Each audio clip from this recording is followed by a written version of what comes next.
Yes, hello folks, welcome to a special episode of Beyond the Pitch. I'm your host, always Phil Brown, and I must say, delighted to be joined with Rhodri Giggs here. Fantastic Rhodri Giggs. I had a podcast platform with Rhodri a while ago. We followed each other on Twitter, so this has been something that I've always wanted to do, so I'm delighted to have him on. Rhodri, how you doing, mate? Yeah, I'm good, mate. You? All good, all good. What are you up to these days? Well, today I was just playing golf, so just come off a golf course and just chilled day today. What's a typical day for you look like? At the minute, just playing golf. At the minute, to be honest, I'm still employed by Paddy Power. I've got a couple of properties. Doing a bit of trading.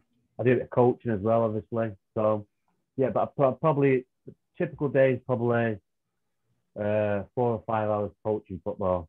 But yeah, it's just not got back to normal yet. You coaching kids already?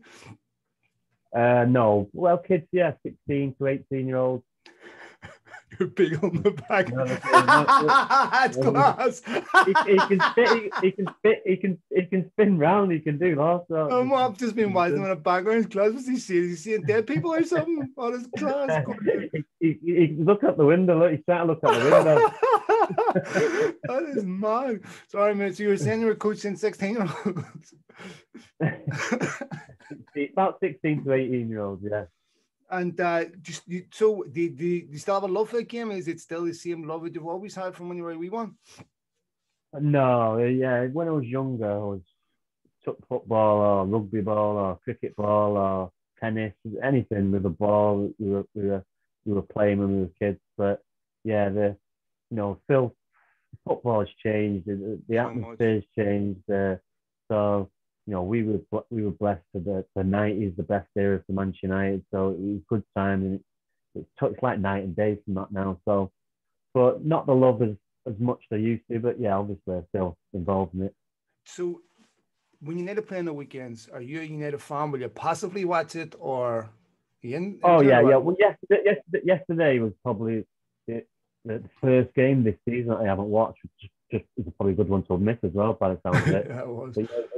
I was playing golf, so yeah, I missed yesterday. I watched the highlights of the match today. It was a good one to miss. Was there highlights? But yeah, I'll definitely watch him religiously. Yeah. So, what's the last year been like for you with this pandemic, everything else? What have you been up to? Oh, I've got a dog. Obviously, you can see. Kept me company. There's nothing you really can do. Keep yourself fit. I'll go for jogs. Got a bike.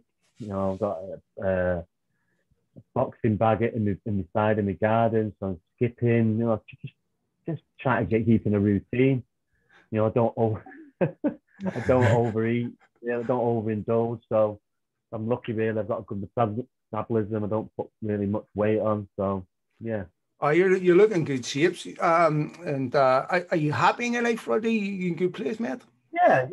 My kids are happy. My daughter's at university at Liverpool. She's been in the dorms there now, but she's got a car now, so she's just moved in. So she's moved in with me, so it's great. And I've obviously got 2 other kids, but yeah, it's been good. I'm quite mentally strong, so this lockdown is it's been tough, but not tough where I've struggled or I've just been lucky though.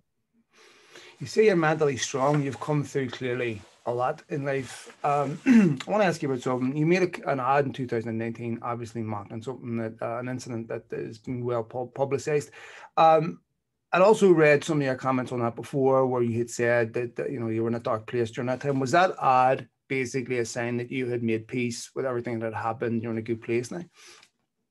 Yeah, more or less. It's kind of therapy, I suppose, and as you can see, it was good work, and it was a good job to be involved in. And nearly 3 years down the line, I'm still employed with him, so I must be doing something right. So yeah, it was a good thing to be involved in, and yeah, it was just kind of moved on, to make fun of myself as well as other people. So yeah, it was just a bit of fun, really.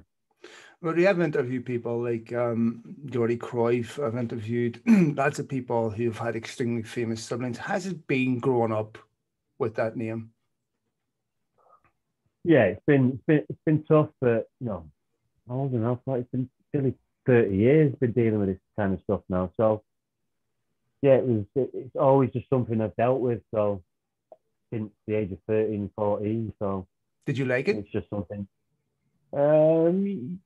It's confusing at first. It's weird. I still don't really get it why people make a fuss about the family, or wherever you go, people mind you, or you get tested. But I still don't get that because, I'm not a footballer. I'm not famous, but I understand it, but I just still don't get it. So, but yeah, it's just something I've dealt with, and like I say, it's 30 years now. So, Do you feel like? Do you feel like you don't get recognized for who you are? I don't really care, to be honest, anymore. It's past that. I've never really cared about any of that kind of stuff, to be honest. I've never really cared what anyone else thought. I've always done my own thing. Mm-hmm. So, yeah, stuff like that doesn't really bother me. What's your relationship like with United today? I mean, do they reach out to you? They talk to you? They ignore you? Or are you close with them? Who? United. Oh, I've never spoke to anyone involved with Manchester United ever. So, that's interesting. So, if you went to Old Trafford today, they wouldn't make any effort to accommodate you? Oh, they say hello and be polite. Obviously, there's a lot of people that still work there, and obviously, you couldn't have just go there week in, week out. So, no, there's still be hospitality. There's still be nice to you and stuff like that. But last time I went? Last time I went was with Will, my pal, and yeah, it's always good when you go there. But like I say, it's just not the same. I started going in 1991. Stretford then standing up. It was just a different world now. What was it like for you to go to Old Trafford watching your brother play? Oh, it was brilliant. From the age 15, 16 going, and especially when they were winning so many titles, it was just there was nothing better in the world than watching your brother live out his dreams and win stuff as well. So yeah, it was good. What did your mum think of it all? Yeah, she was probably the same. Ryan was always the number one. So yeah, was he? Proud as punch, I suppose. So yeah, he was always a number one, was he? Yeah. What's your relationship like with him today? Do you have a relationship with him at all? I haven't spoken to any of them for about 10 years, 9, 10 years now. I mean, yeah, 9, 10 years. Does that hurt you? No. You don't think about it? No. What's your like I said in the podcast recently, you don't know that now. We've got 3 children to think about. I mean, exactly. Your own life, exactly. Can't be worried about self-centered, selfish snobs. They're adults, so yeah. If they want to choose to ignore me, then fine. I'm okay with that. I mean, listen, I haven't talked to my brother in probably the same 10, 15 years for many of the same reasons. So I know exactly what you mean. I have no interest in talking to him. I don't think about him. I got on my own life. 5 kids, 4 kids. So I'm consuming my own shit, and I'm just, he is, but I have no interest in reconciling that relationship. I get it. But so you in your own career, Rhodri, you played some decent standards. You played for FC United, which is no shame in that. You played for Salford. You played and you managed Salford. I assume your relationship with Giggsy and with Schoolsy and Neville and all that, it's all very good, yeah? Yeah, I've never ever. Gary was always polite, and said hello. Schoolsy's always good, but he was always good. Phil, I never really spoke to, so I don't really know him. So, it's good what they're doing. There's a few things that piss me off, to be honest, but yeah, it's just it's good what they're doing there. They've changed Salford round. Do you want to talk about what pissed you off? Changing the colours. We were orange. Salford had always been orange. The Tangerines, the Amis, that's our nickname. So to come in to change it to red, why red? Because Manchester United red. It's just, all the crap that they said about Salford is clear, is dear to the heart. Salford's not. I've been dealing with Salford for 25 years. Not once have one of them come to watch Salford today. So it's just all crap what they were saying. Just because Littleton Road was half a mile away, and the cliff was another half a mile the other way. So that's the only thing they've got So, in did you feel? common with Salford. So, did you feel that Gary Neville's outburst last week was a bit hypocritical then? just a little bit, yeah, because these owners will do what they want. They'll say one thing on the telly, but they'll do another thing in their own business because it's their business and they can do what they want. To come in to change a club shirt that's been for over 50 years to change it to red, it's just ridiculous. Just ridiculous. And then to sack managers perform after 4 months, it's just ridiculous when he's piping on the Monday Night Football that coaches need time, and it's foreign to him sacking managers and all this crap. So yeah, he just talks rubbish. He got on his soapbox last week.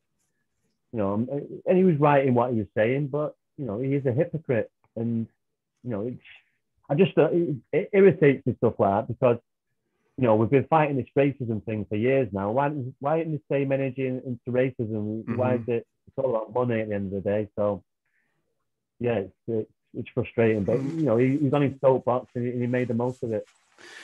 Yeah, it was interesting how quickly something got fixed once it affected the big boys' pockets and the platforms and the time that they made available for football. Something I haven't done before. I want to ask you about your mental health, Rhodri, because you talked about some dark days in the past. It's great to see you're in a good place now. You're doing well. How has that been over the years? I've never really had a problem with mental issues, to be honest. I've been lucky, so I've probably been strengthened about the stuff that's built up to make me so strong, I suppose. But yeah, I used to, a young boy, used to wet the bed as a kid, so and used to get bullied. Used to always fight. Well, not bullied, but you get raced in car. In Salford in the 80s, we talked about the other day. There was like 2 people in my school at 1,200. In today's school in Salford, it's like probably 50-50. So it's changed, and it's just the way it was then. It was accepted sometimes, but it's changed now, I suppose. But yeah, I've just been lucky really with being strong and not really letting things affect me.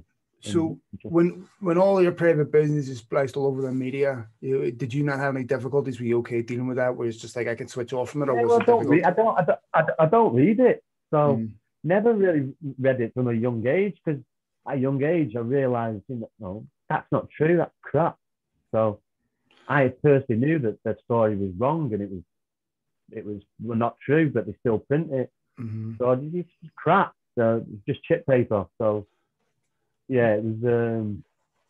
Yeah. What's your take on Manchester United today? Do you think the football club's heading in the right direction? I think Ollie's been a big part of it by getting it back to how United play, bringing the right people in, bringing young players through, not buying 6'6",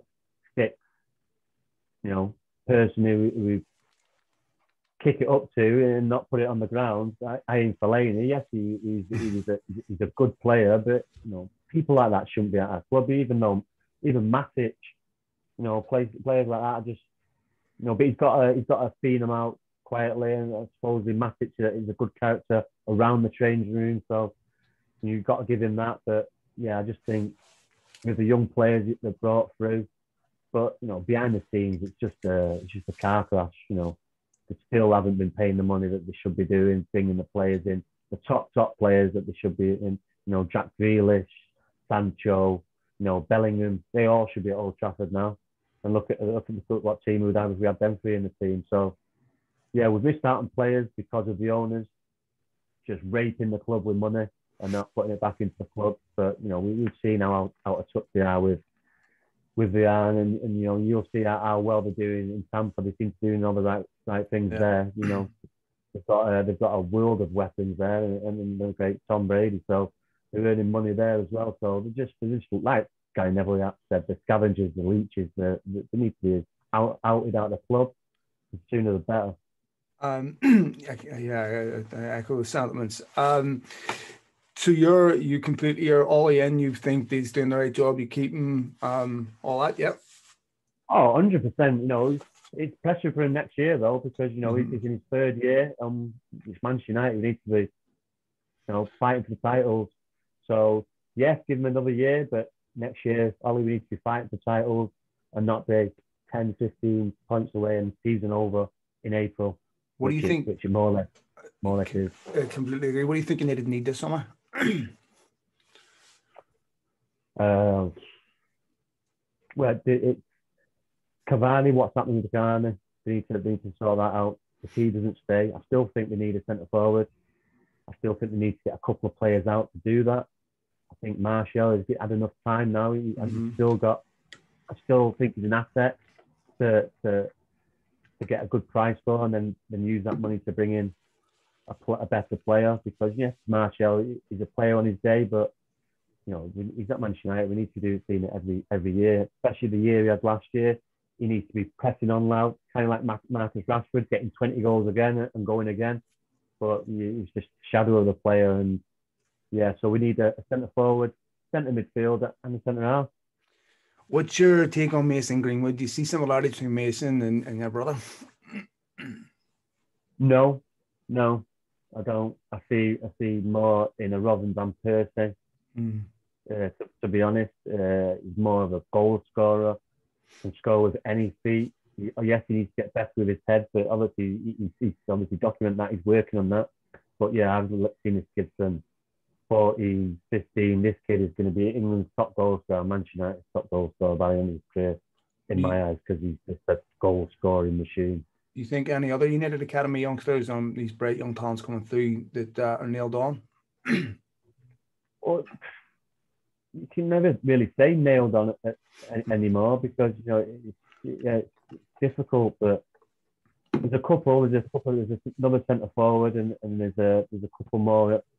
But they've got the right manager if they are training with the first team, doing well in the reserve or the academy, whatever it is these days. But yeah, like I said, they've got the right manager, but they do need to strengthen. What was your take on Woodward's resignation? It's just 2, 3 years too late, isn't it?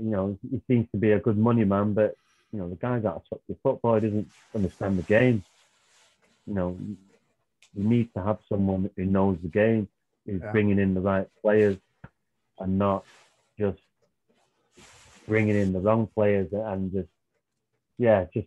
just prove the Super League business, because he was probably the spearhead of all this, and that's why he probably resigned, because you know it wouldn't be a stage people outside his house this time. It's probably actually people outside his house. Yeah, no. Listen, Roddy, it's an absolute pleasure, mate. I really appreciate you doing this, and I really appreciate getting the opportunity to meet your lovely beagle. So Yeah, thank thanks, you Phil. so much, mate. And I wish you nothing but the best, pal. I really appreciate it. Good luck, mate. Speak to you, pal. Cheers, Sorry. Roddy. See you, mate. Bye. Stop, pal. Stop.